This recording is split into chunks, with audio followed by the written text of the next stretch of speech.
Оштогу бандиттер опузалап күйөөсү уртокмокко алынды деген аял акыйкаттык издейт. 2016 жылы бир нече адамдар анын дүкөнүн тоноп, жолдошун сабап кеткен. Бирок 3 жыл аралыгында бул иштер келип жогорку сотко чейин каралган. Азыркы күнгө чейин андан чыккан өкүмгө Жайнагүл Турдиева макул болбой келет. Жабырлануучу кылмышкерлерге жеңил жаза берилип калды деп эсептейт. Мындан улам бул иште улуттук коопсуздук мамлекеттик кызматы иликтөөгө алуусун талап кылууда. Мен мына жака киргенден кийин мына жерге тургузуп койду. Жана Ташкулов Нурсултан деген колунда 20 сантиметр кара бычагы бар эле. Сиздин мактылдабай оозуңузду жаап туруңуз эле, азыр бир саям депчи.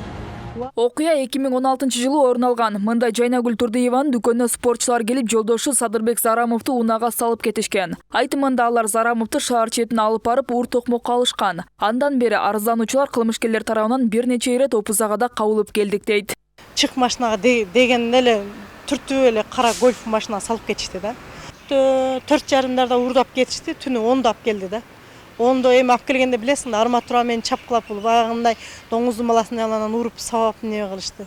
Ал күнү түнү эле алып келип больницага жаткырдым мен. Больницага жаткырдык, врачтар милицияга бүт неме звонок кылышты, эч ким келген жок. Бир милиция басып келген жок. Бул иш азырга чейин шаардык, облустук, жогорку сотко чейин жетип 3 жылдан бери каралып жүргөн. Мында спортчулар ишкерди опузалап кыйноого алганы тергөөдө аныкталган. Окуяда 7 адамдын катыштыгы бар экени айтылган. Бирок сотто 4 гана адамдын айыбы далилденип өкүм чыккан. Бирок жабырлануучулар ага макул болбой келет. Анткени күнөөлөр толук табылбай, жазада жеңил берилип жатыптыр. Болуп атты, эптештирип тергөөлөрдү жасашты, Махмутов Пирназарды Россияга качырышты, кайра алып келишти. Экөөнү эле ошо мезгилинде кармады, экөөнү, үчөөнү. Калганын мына деп жыл өткөрүп, мында 5-чиси кечеге да кармалды. Ошон үчүн ушуну күтүп отурабыз. Бир тараптуу болуп чечилсе десек, уже жыл атат, жылдан жыл 2016-19 жылга келип калдык.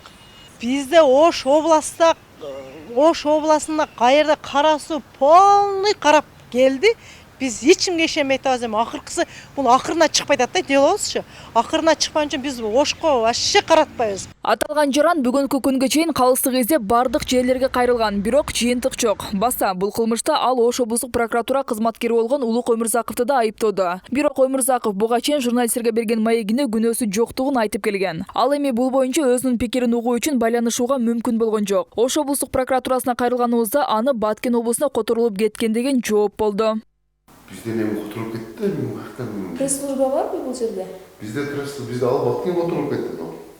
Арыздануучулар эми бул кылмышын Бишкектеги улуттук коопсуздук мамлекеттик комитетине өткөрүп берүүсүн талап кылууда. Бул үчүн жалпыга маалымдоо каражаттары аркылуу өлкө башчысына, башкы прокуратурага жана укук коргоо органдарына кайрылуу жасады. Антпесе Оштун өзүндө бул иш акыйкаттуу тергелишине ишенбейт. Айтымында шектүүнүн бардык жакындары дал ушул тармакта иш алып барышат. УКМКнын маалымат катчысы Рахат Сулайманов бул боюнча аларга арыз келип түшө электигин билдирди.